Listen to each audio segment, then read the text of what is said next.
My dad works in B2B marketing. He came by my school for career day and said he was a big ROAS man. Then he told everyone how much he loved calculating his return on ad spend. My friends still laugh at me to this day. Not everyone gets B2B, but with LinkedIn, you'll be able to reach people who do. Get a $100 credit on your next ad campaign. Go to linkedin.com/results to claim your credit. That's linkedin.com/results. Terms and conditions apply. LinkedIn, the place to be, to be. This is Optimal Finance Daily, Lessons from Millionaires by ESI of esimoney.com. I originally had this post planned for Be a Millionaire Day. Yes, they do have a day for everything. Then I moved things around. I wanted other posts to publish sooner and messed it all up. So consider this a belated tribute to Millionaire Day with a post on what we've learned so far from my millionaire interviews. Between this site and my former one, I've interviewed over 40 everyday millionaires. Not surprisingly, there are patterns in their answers regarding how they became well off. So let's look these over, as I'm sure we can learn something from these wealthy individuals. What millionaires have taught us. Here are the main lessons millionaires have taught us. Number 1, having a high income is a great asset. Many people like to poo-poo the fact that several millionaire interviewees make good incomes. Their line of thinking is, of course it's easy to become a millionaire if you have a high income. I have several reactions to this. Firstly, yes, it is easier. That's why I post quite often on the power of growing your career. Secondly, even people with high incomes can spend it all. So while many millionaires have high incomes, they also have something more valuable, self-control to limit their spending.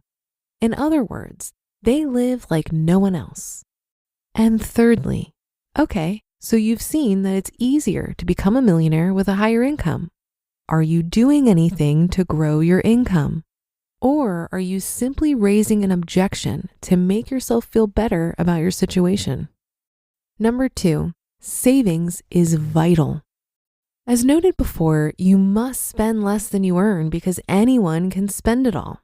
So whether you make $50,000 a year or $500,000, you need to spend less than that. Turns out millionaires are great at saving no matter how much they make. In addition, the more you make, the lower percentage you have to save to reach financial independence. The less you make, the higher percentage you have to save.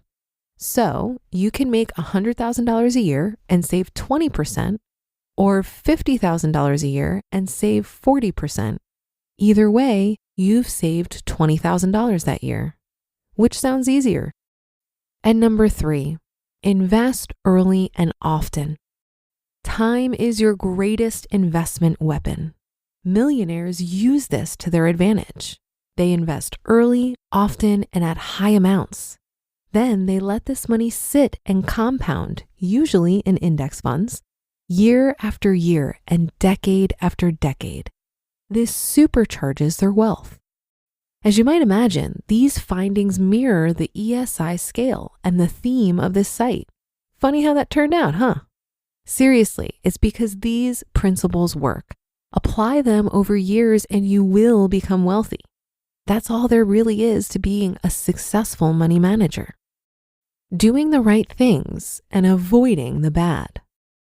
In addition to those main 3 qualities, there are a couple other things that millionaires seem to have in common. Number 1, they tend to avoid the worst money mistakes. On average, they don't marry the wrong person, don't go wild on buying a house, which can be a killer by itself, and don't take on massive amounts of expensive debt. All of these are very costly, and by avoiding them, millionaires save themselves hundreds of thousands of dollars over a lifetime. And number 2, they tend to make the best money moves. They track their spending, have a financial plan, and have the discipline needed to control spending and grow their careers. Many of these moves make them hundreds of thousands of dollars over a lifetime, and they put them to work in growing their net worth. And of course, no millionaire day would be complete without mentioning my favorite millionaire book, The Millionaire Next Door. It's the one book that most changed my money life, as well as being one of the only 5 money books you ever need to read. Millionaire facts. And to top things off, here are some facts about millionaires, according to Wikipedia.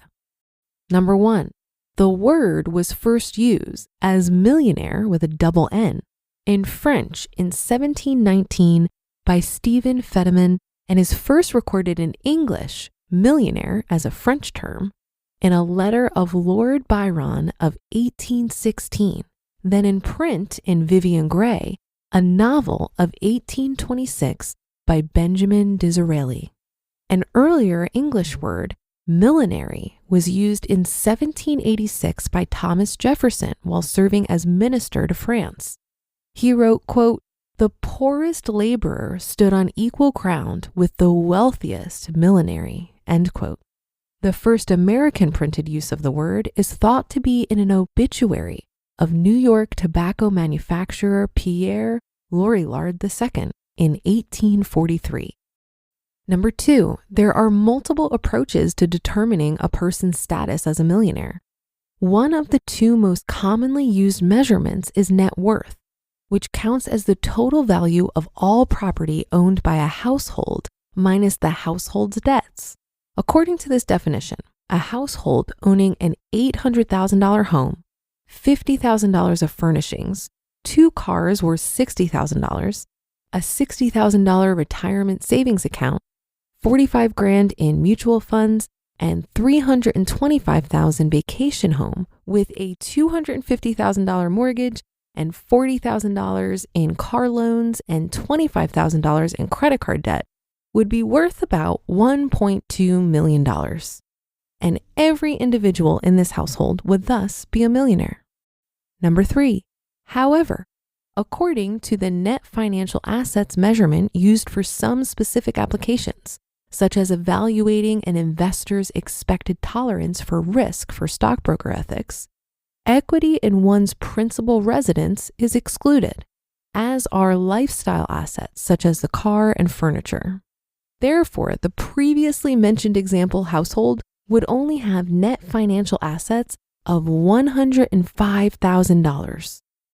Number 4, another term used is net investable assets or working capital.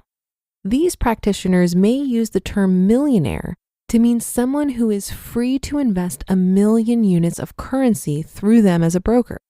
For similar reasons, those who market goods, services, and investments to high net worth individuals are careful to specify a net worth, not counting principal residence. Number 5, at the end of 2011, there were around 5.1 million high net worth individuals in the US, while at the same time, there were 11 million millionaires and a total of 3.5 million millionaire households, including those 5.1 million high net worth individuals. And number 6, depending on how it's calculated, $1 million in 1900 is equivalent to 28.8 million in 2016. So what? Some of you might be yawning at this point. Heard it all before, right? My challenge to you is to ask yourself which of the tips mentioned you are missing. Which of these can you attack and just get a bit better at over time? My focus these days is on investing more than the other 2 ESI steps. Specifically, what can I do to manage my investments so they perform better? So let this be my encouragement to you. Develop a plan, work at it, stick with it, and you will become wealthier. Start now, and by Millionaire Day next year, you'll be much better off than you are today. Perhaps I'll even be interviewing you then for my Millionaire series. You just listened to the post titled Lessons from Millionaires by ESI of esimoney.com. And now a word from our sponsors at Betterment. When investing your money starts to feel like a second job, Betterment steps in with a little work-life balance. They're an automated investing and savings app, which means they do the work. While they build and manage your portfolio, You build and manage your weekend plans. While they make it easy to invest for what matters, you just get to enjoy what matters. Their automated tools simplify the complex and put your money to work, optimizing day after day and again. So go ahead, take your time to rest and recharge, because while your money doesn't need a work-life balance, you do. Make your money hustle with Betterment. Get started at betterment.com. That's BETTERMENT.com. Investing involves risk, performance not guaranteed. You sign up for something, forget about it after the trial period ends, then you're charged month after month after month. The subscriptions are there, but you're not using them. In fact, I learned that 85% of people have at least one paid subscription going unused each month. Thanks to Rocket Money, you can see all your subscriptions in one place and cancel the ones you're not using anymore, saving more money. Rocket Money is a personal finance app that helps find and cancel your unwanted subscriptions, monitors your spending, and helps lower your bills so you can grow your savings. See all of your subscriptions in one place and know exactly where your money's going. Rocket Money has over 5 million users and has saved a total of $500 million in canceled subscriptions, saving members up to $740 a year when using all of the app's premium features. Cancel your unwanted subscriptions and reach your financial goals faster with Rocket Money. Go to rocketmoney.com/OFD today. That's rocketmoney.com/OFD. rocketmoney.com/OFD. We all want to be millionaires, right? But why?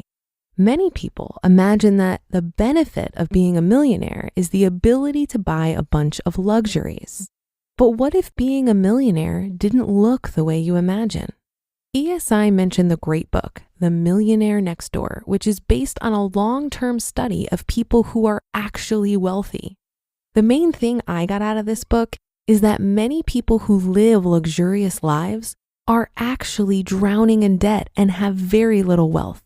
For those of us who want to become wealthy, it would benefit us to see through the smoke and mirrors that is consumerism and focus on saving and investing instead. Everyday millionaires oftentimes are very modest when it comes to material possessions. This article also reminded me of a conversation I had with my friend Frank Vasquez over at Risk Parity Radio. He tirelessly answers personal finance questions that come up in the various Facebook groups we're a part of. So one day I asked him, which personal finance question does he see often that bugs him the most? And he answered that he commonly sees people who are looking for a magic button.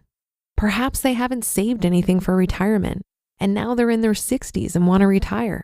So they're looking for advice on which stocks are going to give the most aggressive growth that might allow them to do so. But there are no real shortcuts when it comes to becoming a millionaire. You need time and regular contributions to allow compound interest to do its thing. And that should do it for today. Have a happy rest of your day, and I'll see you on the Friday show tomorrow, where your optimal life awaits.